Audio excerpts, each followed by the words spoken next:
A look at what's going on into the tropics. Now that we've been telling you about tropical depression, it's now a tropical depression, Fiona. Been telling you about Fiona now for a few days. It has weakened to below tropical storm strength. It's very, very weak. There's a brand new tropical depression way on off into the eastern Atlantic. I'm not real concerned about that one.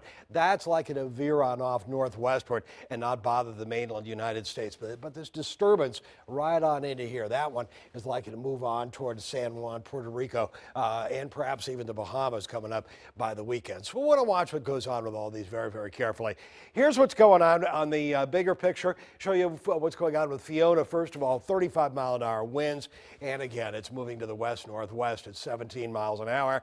And it's not likely to do much of anything. It's passing to the west of Bermuda, though, which is a little bit of a surprise. As of last week, it was expected to move to the east of Bermuda, but still, it's not very strong whatsoever. Tropical depression number 7 is going to get strong, 80 miles an hour. 85 miles an hour, 85 miles an hour, maybe even 90 miles an hour.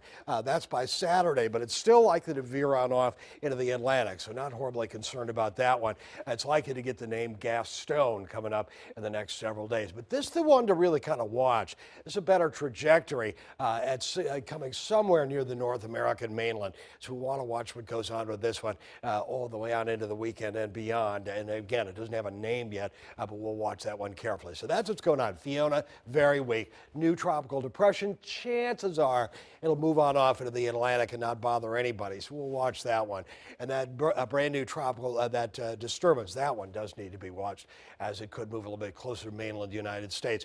Now, what's going on in the rest of the story? Now, there is some cloud cover way on off to the west, but again, not much for our area whatsoever. Way, way on out to sea as well. We look at what's going on for us. This is just ground clutter. There's no rainfall in our area. There aren't any clouds. You got to have clouds to have any kind of rain.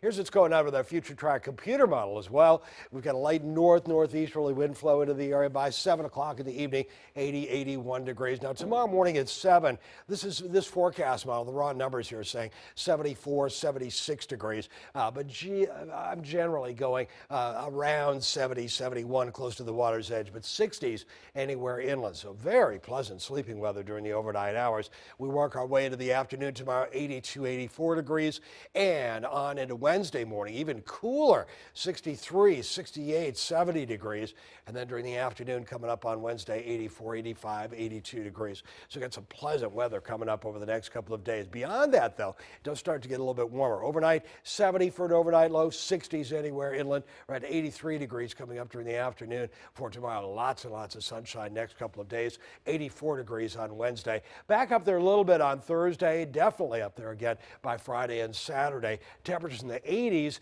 to around 90s, and again, mostly into the low to mid 80s over the next couple of days.